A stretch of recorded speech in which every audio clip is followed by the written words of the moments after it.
Erev Tov à tous, Bezrat Hashem et Barach, une très bonne fête de Yitro à tous nos frères et sœurs tunisiens, surtout pour les garçons, mais Bezrat Hashem, que ça mène des choses à tout l'homme Israël si Dieu veut, et à tous ceux qui participent aussi, tous les sympathisants tunisiens, Bezrat Hashem. En tout cas, le plus important c'est quoi? C'est que j'ai lu il y a environ une dizaine de jours une histoire sur le Baal Shem Tov, qui était vraiment incroyable, qui avait un juif qui était très malade, le docteur il est venu le voir, et il lui a dit entre guillemets, il y a rien à faire, entre guillemets le mec il était en phase terminale, il y a rien à faire, le Baal Shem Tov il est venu le voir. Il lui a dit prends une soupe avec, je crois que c'était de la viande. Il a pris la soupe, il a guéri. Le docteur il avait après une semaine. Il a été voir le Baal Shem Tov, il a dit c'est un miracle, c'est pas possible, qu'est-ce que t'as fait? Il a dit j'ai vu entre guillemets l'état du corps de ce juif là, de ce patient là, parce que le docteur aussi c'était un juif. Il a dit j'ai vu l'état du corps de cette personne là, il avait tout son système nerveux, les veines, etc. Tout était mort, il n'avait plus rien à faire. Il a dit Nahon, toi tu vois d'un point de vue matériel, moi je vois d'un point de vue spirituel. Il lui dit alors qu'est-ce que t'as fait? Il lui a dit moi ce que j'ai fait c'est que j'ai parlé à sa Shama du fait qu'il faisait rien. Et qu'on a 365 commandements négatifs qui sont reliés à toutes nos... on a 613 parties dans le corps, 248 membres qui sont comparés aux 248 mises-votes positives, et 365 négatifs qui sont comparés à tous les nerfs et terminaisons nerveuses, etc., les veines, etc. Et il lui a dit, entre guillemets, du fait qu'il faisait rien du tout, donc entre guillemets, il n'y avait rien qui marchait chez lui. Mais du fait qu'il a pris sur lui, entre guillemets, de faire tchouva, donc de faire les mitzvot positives et les mitzvot négatives, donc entre guillemets il a pris soin de faire toute la Torah, alors Kadosh Baruch Hu, il a fait un miracle que son corps il remarche. Il a dit entre guillemets le Baal Shem Tov j'ai parlé à Sanei Shama, et j'ai lu la même histoire sur Baba Saleh que son mérite nous protège. D'ailleurs c'était très marrant parce qu'il y avait un grand tzaddik qui a dit si vous voulez voir le Baal Shem Tov de cette génération, allez à Netivot chez Baba Saleh, pour nous dire la grandeur de Baba Saleh. C'était comme le Baal Shem Tov de la génération, il faisait des miracles immenses. Et il y a quelqu'un qui était en chaise roulante, il est parti voir Baba Saleh, et c'est qu'il était paralysé, il était paraplégique, que Dieu préserve, il pouvait pas bouger. Et le Baba Saleh, il est parti le voir, il lui a dit est-ce que tu t'engages à faire la Torah et les mitzvot? Alors, non, au début, excuse-moi, il lui a posé la question, il lui a dit est-ce que tu fais la Torah et les mitzvot? Il a dit non, je fais rien. Il a dit est-ce que tu t'engages à faire la Torah et les mitzvot? Il a dit, au début, il a commencé à réfléchir, après il a dit oui, je m'engage. Il a dit ok, lève-toi, il a dit comment ça, lève-toi? Il a dit lève-toi. Et il s'est levé, et il y a une autre histoire aussi racontée, un peu dans la même histoire, où il était en train de danser, et le Baba Saleh il a dit lève-toi, et l'autre il a commencé à danser alors qu'il était paraplégique, genre c'est un truc de malade. C'est-à-dire vraiment genre faut vraiment y croire pour y croire parce que c'est un truc de fou. Et Baruch Hashem il faisait des miracles exceptionnels. Maintenant, Baba Saleh c'était pas ça dit qu'il y a 250 ans, 400 ans où c'est un peu dire ah c'est dur d'y croire. Baba Saleh il y a des personnes qui l'ont connu, qui ont vu des miracles, des personnes même moi personnellement que je connais. Donc c'est-à-dire on peut y croire. Il y a encore des personnes qui l'ont vu qui sont là comme le Rabbi.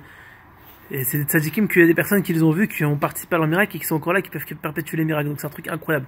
Mais là, c'est quoi le rapport entre toutes ces tzadikim là, entre Baba Saleh, le Baal Shem Tov? Comment ils faisaient des miracles immenses comme ça? Alors j'ai écouté hier une histoire de Rabbi Moshe Busso, c'est le petit-fils de Baba Saleh, je crois. Il disait justement quelque chose d'extraordinaire. Il disait que Baba Saleh, une fois, il a envoyé son petit-fils quand il habitait à Paris. Baba Saleh il habite à Paris, c'est marrant, il habite à Paris pendant un certain moment. Son petit-fils il est descendu et il a commencé à regarder pour voir si la lune elle était dégagée pour faire Birkat Levada. Parce que pour faire Birkat Levada, d'après la halakha, faut que la lune elle soit dégagée. Et il est arrivé, il a vu qu'entre guillemets la lune elle était couverte. Et donc son petit-fils il est redescendu une deuxième fois, il est remonté à pied, il y avait 4 étages à descendre. Il est remonté, il a dit papy je suis désolé entre guillemets, la lune elle est encore couverte par les nuages, on peut pas faire la bracha. Baba Saleh il est descendu. Donc le petit-fils il a cru que Baba Saleh il avait mal compris, enfin, alors qu'en fait il avait très bien compris. Il est descendu en bas, et qu'est-ce qui s'est passé?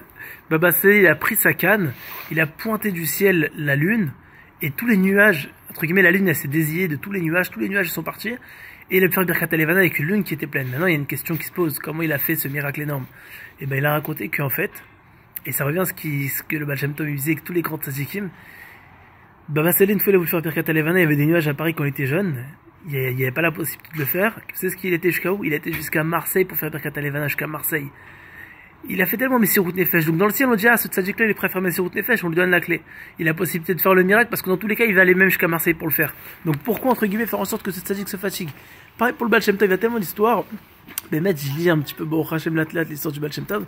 On voit comment il a fait Messirut Nefesh. C'est un truc de malade Baruch Hashem. Donc c'est quoi la nekuda à retenir? C'est que quand on fait une chose, Messirut Nefesh, quand on fait une mitzvah, Messirut Nefesh, ça veut dire quoi? C'est-à-dire qu'on se défonce vraiment, on le fait vraiment un sacrifice, c'est dur. On va faire un mikvé, il fait froid. Une femme nagid, elle va au mikvé, c'est une grande mitzvah qui est très très précieuse au Dachem. Même quand on est en mikvé, mais surtout pour une femme, parce que c'est une mikvé de la Torah, la Tarat Mishpacha. Elle va, il fait froid, des fois c'est pas très propre, elle fait comme Messirut Nefesh. Par ça, elle va amener des très grandes choses, elle va amener des grands enfants de Tzajikim, elle va amener des grandes brochot parce qu'elle se défonce. Un homme, il a du mal à se lever le matin, il va, il se lève, il fait une bonne tefila. Et il va au Mikveh Nagid, il amène des grandes brachot. Il a la flemme de mettre les tefs, il va, il fait un effort, il met les tefilines, il casse le Yetzerara. En faisant ça, il amène des très grandes choses. Tout ce qu'on fait en cassant, il y a une Mishnah, elle dit dans Pirkei Avot, c'était un converti, c'est un très grand tzaddik. D'ailleurs, c'est un grand tzaddik en plus de ça. Et ce tzaddik-là, il a dit, les fun Sahara, selon l'effort, la récompense. Plus une personne il se défonce, il se tape, plus Akadosh Baruch Hu nous donne une récompense extraordinaire. Ça dépend d'une seule chose, du fait qu'on fasse Messirut Nefesh. D'ailleurs, c'est dessus qu'Akadosh Baruch Hu nous récompense, sur l'effort et pas sur le résultat. C'est une chose qui est extraordinaire, ça on pourra en parler des heures dessus, mais Akadosh Baruch Hu nous récompense sur l'effort. Donc Bezrat Hashem, qu'on puisse avoir le ratson, la volonté de faire l'effort, parce que il y a la volonté aussi, c'est une chose extraordinaire. Avant de pouvoir faire l'effort, il faut dire avoir la volonté. La volonté, c'est une chose qui est très précieuse de Hachem. Mais faire l'effort, c'est encore plus grand aussi dans certaines prinas. Parce qu'au final, tout le but du limoud, c'est de passer à l'action. Mais le ratson, déjà, c'est une chose qui est très grande, très précieuse aux yeux d'Hachem. C'est une personne, il a la volonté. Plus en plus de ça, il fait l'effort. Ashrav, Ashri Chelko. Bezrat Hashem, ça nous amène des très bonnes choses. Donc voilà, raconter ces deux histoires sur le Baal Shem Tov et sur Bezrat Hashem Baba Saleh. Ça nous amène des délivrances à tout l'homme Israël et qu'on puisse, si Dieu, continuer de faire des miracles. Voilà, Shabbat Shalom et Vorach.